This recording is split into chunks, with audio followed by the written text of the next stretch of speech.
you. Yes, But please. we are joined via Zoom by Benjamin Willie Graham, all the way from Strasbourg, who is a media attaché to the Team Ghana ahead of the Olympic Games. If William, you can hear me, good afternoon. Good afternoon. Can you hear me? Yes, I can hear you. How has it been?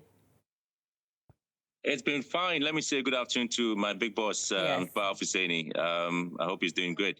So Sure. as we speak now, we currently are at the Strasbourg Stadium, where the athletes are currently going through the necessary workouts with their coaches, Professor Andrew Usu and Salamatu Musa.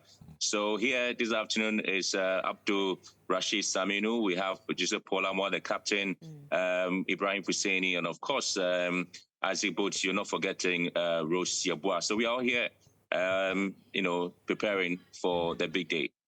I hope everything is okay in camp without injuries or any other thing. No, I mean, it's been amazing. We meet up whenever every day. Our doctors and physios are always working on the athletes. Anytime an athlete feels a little bit of a nudge somewhere, they are quick to call on the physios and they rush to their rooms and they get them done. They have their own timelines in terms of the training schedules, what has to be done, whether there's a gym work or it has to be on the field. These are all discussed in the morning breakfast, and then eventually we kickstart all the activities. So the athletes are in great shape. And if you come and see the jokes that they throw around each other, I'm particularly excited to see that they're not under any pressure at all. They're just relaxed and going through their normal workouts, and they're just looking for the big opportunity to meet their colleagues, the Games Village, and then they start their necessary work. So with what you just said, having a good time with all of them being around, it has been a while Team Ghana camped this way ahead of a tournament or a competition. How are they feeling in camp? It's like a family reunion, if you like, because all of them are based in the US. So when they meet, they just talk about school, they talk about the NCCA championship, they talk about a lot of things, food, music. And every time you see these athletes, they come along with their Bluetooth sound and these local Jama songs. And that's basically it. They crack jokes almost all the time. That's the unity that I see. I honestly speaking, I would say this is the very first time I'm traveling with team athletes, and they have not. You don't see one person isolated from the others. All of them, including the two swimmers, Harry Stacy and Giselle. They talk to Joe Paul Amo almost every time. They get along with everybody who's with the team. So it's more like let me go back and use the phrase a family reunion more than a team that is preparing for competition. Yes, we are preparing for competition, but it's like talking about everything that has to do with life, family life, the African Games, whatever that comes up, these athletes meet and talk about it. Right. Graham, let me come in briefly. I asked Mr. Marfoh Husseini earlier about the report that came yesterday regarding the supposed, I'm using my words carefully, supposed threat from some of the athletes over some unpaid, I'm told now it's per diems from the African Championships. Are you seeing any signs of the athletes complaining or not happy with how things are going in camp? No, to be honest with you, these athletes are professionals. Their leader is Joseph Paul Amwa. The head of the head of the coach is Professor Andrew Usu is here. The CDM is here. If there are any concerns, the very first thing they do is that they speak to their coach or they speak to the captain. Let me give you a funny story. So we're just sitting around yesterday, and they were like, we miss Ghana food, and we're like, okay, so what do you want to eat? And then it became like a conversation. And so Paul Amwa just goes out there, speaks to the coaches, they come around, and they come with a list of food they want to eat, and I see fufu in there, and we all start laughing. And Paul Amwa is like, yeah, we want to eat fufu and stuff like that. So if there are concerns, the very first thing they do is that they speak to Paul Amwa. Paul Amwa speaks to the coach, and then the CDM is involved. And basically, that's how things are resolved here. But to be honest with you, I saw the story yesterday, and quickly because I saw the picture of Paul Amwa and Rose, I asked them, did you speak to anybody about this? And like, no, this is the first time we're saying that we haven't spoken to anybody about any bonus and stuff like that. But luckily, I had the opportunity of speaking to my very big sister Rosalind, and then she explained things to me. And again, I felt like that again, as Mr.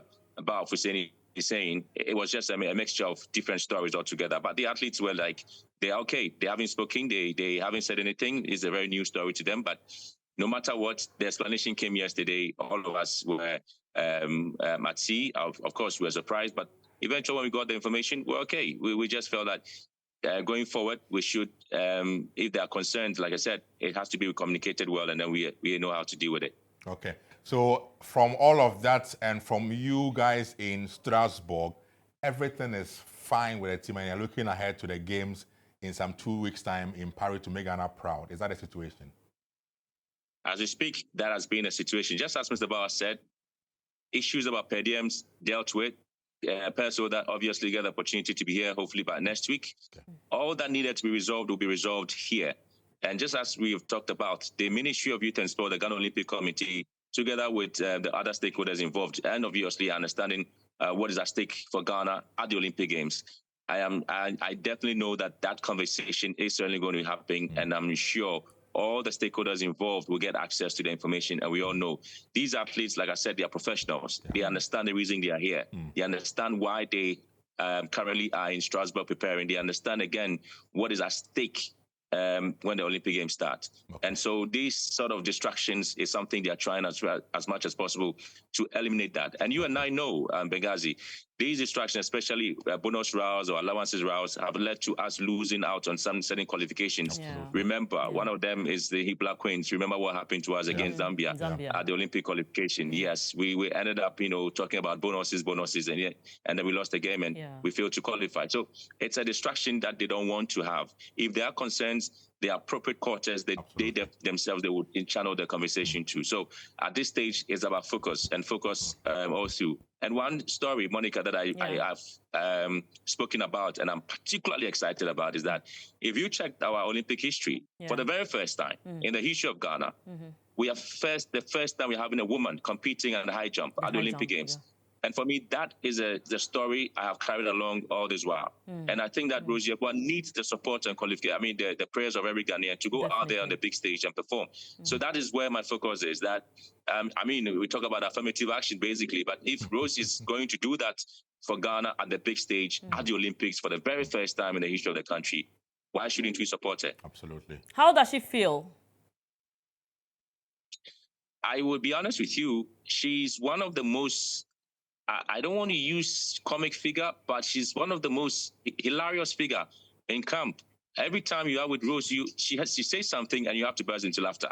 And I tell you what, it makes her, she's even more calmer than what we think she has to be. There's no pressure on her. And I like one thing that Paul Amwa told her on one of our meetings. He said, Rose, don't put pressure on yourself. Don't go set yourself some target that would definitely put a lot of undue pressure on yourself.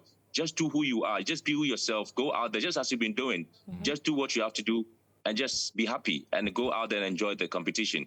And I felt allowed. That was the captain's advice because of his experience at the Olympics. And so for me, I think she's very calm. She's very jovial. She's always coming out with some jokes. And all of us always love to be around her.